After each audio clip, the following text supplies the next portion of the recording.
السلام عليكم ورحمة الله وبركاته.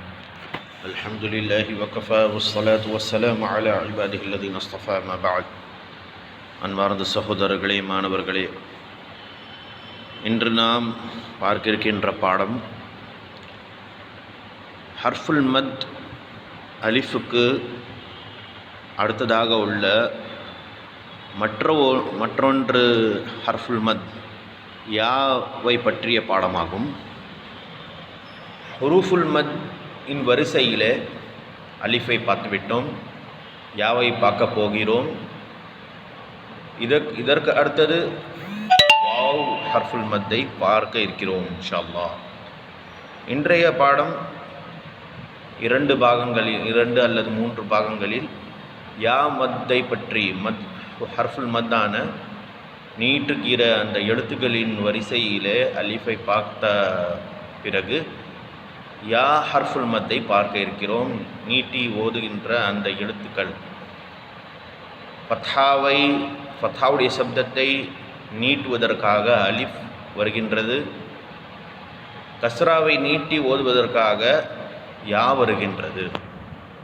ஆக இந்த பாடத்தை நன்றாக செவி கூர்ந்து செவியேற்று புரிந்து படியுங்கள்.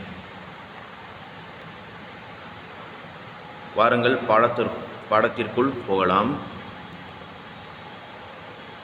ஹம்ஸா யா கஸ்ரா இ, பா யா கஸ்ரா பி, தா யா கஸ்ரா தி,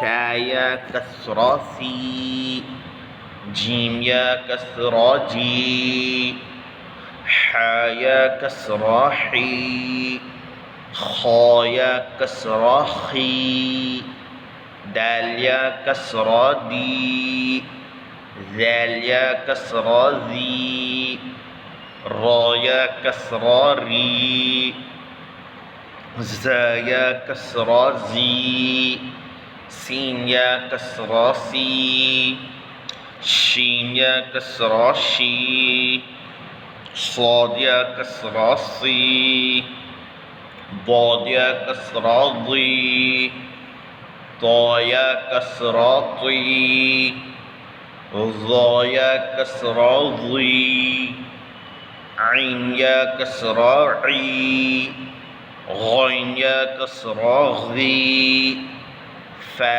یا کسرا فی، قاف یا کسرا قی، کاف یا کسرا کی، لام یا کسرا لی، میم یا کسرا می، نون یا کسرا نی، واو یا کسرا وی، ہا یا کسرا ہی، حمزہ یا کسرا ای، یا کسرا ہی، ای بی تی ثی جی حی خی دی ذی ری زی سی شی صی ضی طی ضی